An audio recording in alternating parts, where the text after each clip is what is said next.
વિદ્યાર્થી મિત્રો, જય શ્રી સ્વામિનારાયણ. વિદ્યાર્થી મિત્રો, ધોરણ 7 ની અંદર સંસ્કૃત વિષયમાં આપણે પાઠ 5 યોજકઃ તત્ર દુર્લભઃ, ત્યાં યોજક દુર્લભ છે એવી સરસ મજાની વાત કરવામાં આવી છે. તો આ પાઠના સૌપ્રથમ આપણે શબ્દાર્થ જોઈએ. તો ઉષ્ટ્રઃ એટલે ઊંટ, વક્રઃ એટલે વાંકો, અટતિ એટલે ભમે છે અથવા ફરે છે, ચચ્ચુઃ એટલે ચાંચ, ગ્રીવા એટલે ગરદન અથવા ડોક, સમીચીનમ એટલે સારું અથવા બરાબર, અન્યત એટલે અન્ય અથવા બીજું, મરુભૂમિઃ એટલે રણ પ્રદેશ, નૃપઃ એટલે રાજા, પ્રયોજનમ એટલે હેતુ અથવા ઉદ્દેશ્ય, યોજકઃ એટલે કે જોડનાર, યોજના કરનાર અથવા આયોજક જે છે એની વાત કરવામાં આવી છે. વિદ્યાર્થી મિત્રો, શબ્દાર્થ જોયા. હવે આ સરસ મજાનો પાઠ આપ્યો છે કે યોજકઃ તત્ર દુર્લભઃ, ત્યાં યોજક દુર્લભ છે. તો જોઈએ પાઠની અંદર તો કે એકઃ ઉષ્ટ્રઃ અસ્તિ, એક ઊંટ છે. ઉષ્ટ્રઃ સ્વભાવેન વક્ર અસ્તિ, ઊંટ સ્વભાવે વાંકું છે. સઃ સર્વદા દોષમ એવ પશ્યતિ, તે હંમેશા ખામી જ જુએ છે. એકદા સહ વને અટતિ, એકવાર તે વનમાં ફરે છે. માર્ગે સહ વૃક્ષસ્ય ઉપરી એકમ શુકમ પશ્યતિ, માર્ગમાં તે વૃક્ષની ઉપર એક પોપટને જુએ છે. ઉષ્ટ્રઃ શુકાય કથયતિ, હે શુક, તવ ચચ્ચુ વક્રાસ્તિ, અને ઊંટ પોપટને કહે છે કે હે પોપટ, તારી સાંચ વાંકી છે.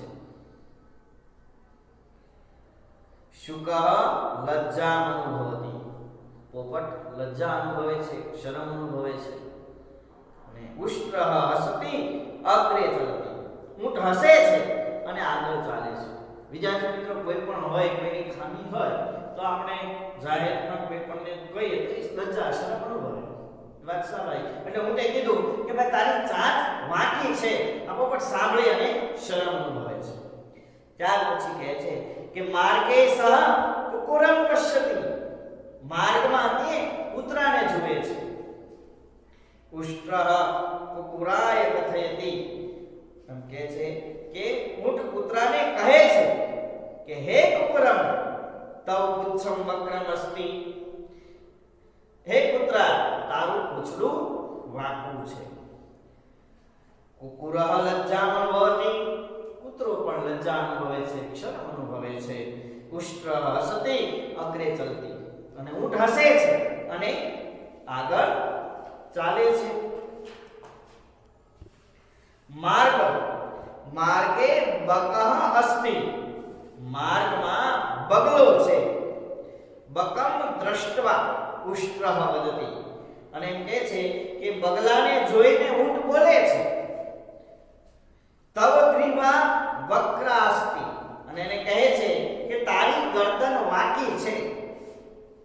બક ઉષ્ટ્રમ પ્રતિ પશ્યતિ અપિ, અને બગલો ઊંટની તરફ જોતો પણ નથી, બગલો એની સામે પણ નથી જોતો.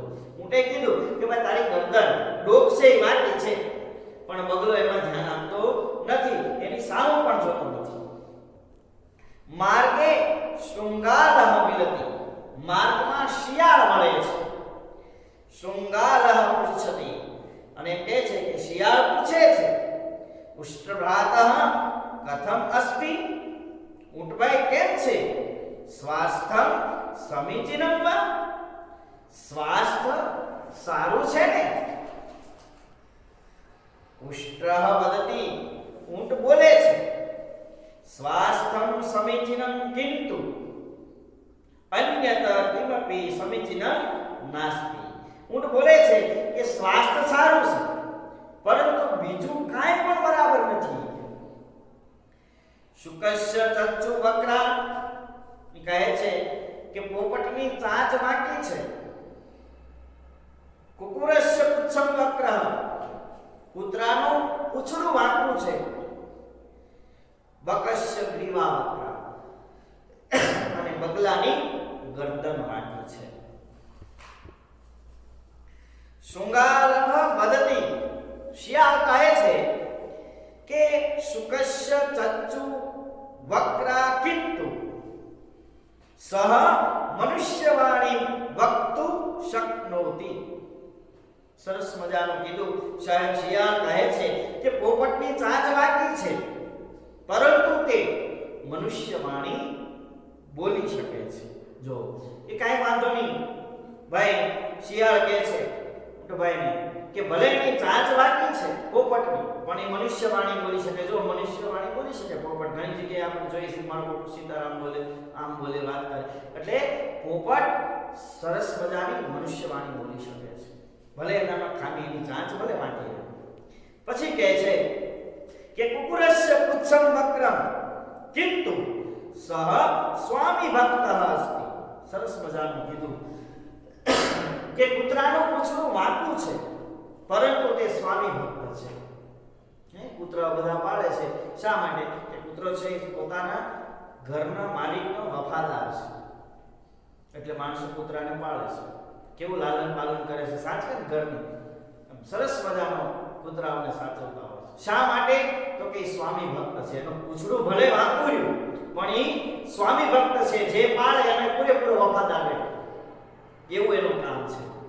પછી કીધું કે બકસ્ય ગ્રીવા વક્રા કિંતુ તસ્ય એકાગ્રતા પ્રચલિતા, કે બગલાની ગરદન ડોક છે વાંકી છે, પરંતુ તેની એકાગ્રતા છે પ્રચલિત છે. એની જે એકાગ્રતા રહેલી છે બગલામાં, એ એની પ્રખ્યાત છે, પ્રચલિત છે. જો ઊંટભાઈ નીકળ્યા, એને કીધું કે તારી ડોક વાંકી છે, ગરદન વાંકી છે, એની સામે એને જોયું ન જોયું, એના કાર્યમાં એકાગ્રતા છે, પ્રખ્યાત છે એકાગ્રતા એની. એટલા માટે બગલાની ગરદન ભલે વાંકી રહી, પણ એની એકાગ્રતા છે એ પ્રચલિત છે, પ્રખ્યાત છે. પછી કહે છે કે ભવત સર્વાણી અંગાની વક્રાણી સંતિ કિંતુ ભવાન મરુભૂમ્યા નૃપઃ અસ્તિ. શિયાળ કહે છે કે આપના બધા અંગો વાંકા છે. ઊંટભાઈના બધા અંગો વાંકા હોય, 18 અંગ વાંકા કહેવાય ને ઊંટના, એટલે કે બધા અંગો વાંકા છે, પરંતુ આ રણ પ્રદેશના રાજા છે. અને વળી તેઓના ચાંચનો, પૂંછડાનો અને ગરદનનો હેતુ છે તે નિરર્થક નથી. એનું જે કંઈ છે ચાંચ, પૂંછડું, ગરદન, એનો કંઈક ને કંઈક હેતુ છે. એ વસ્તુ નિરર્થક એટલે કે નકામી નથી. પછી કહે છે સરસ મજાનું અપી ચ તેષાં ચચ્ચો પુચ્છસ્ય ગ્રીવાય ચ પ્રયોજન અવસ્થી નિરર્થક નાસ્તિ. એટલે કે જે આ તેના સાચનો, પૂંછડાનો અને ગરદનનો હેતુ છે એ નિરર્થક નથી, નકામું નથી. અમંત્રમક્ષરમ નાસ્તિ નાસ્તિ મૂળ મનોષધમ અયોગ્ય પુરુષો નાસ્તિ યોજકસ્તત્ર દુર્લભ. સરસ મજાની વાત કરી મંત્ર દ્વારા કે અમંત્રમક્ષરમ નાસ્તિ નાસ્તિ મૂળ મનોષધમ અયોગ્ય પુરુષો નાસ્તિ યોજકસ્તત્ર દુર્લભ. કીધું કે મંત્ર ન હોય એવો એક પણ અક્ષર નથી. તમે જો એ પણ અક્ષર લ્યો તો એ કે મંત્ર ન હોય એવો એક અક્ષર નથી, ઔષધ ન હોય એવું એક પણ મૂળ નથી. દરેક મૂળમાં કંઈક ને કંઈક ઔષધિ છે, એટલે કે દરેક ઔષધ ન હોય એવું એક પણ મૂળ નથી, અને અયોગ્ય હોય એવો એક પણ પુરુષ નથી. કોઈ પણ અયોગ્ય હોય એવો કોઈ પુરુષ હોતો નથી. ત્યાં યોજક દુર્લભ છે, ત્યાં યોજના કરનાર યોજક છે એ દુર્લભ ગણવામાં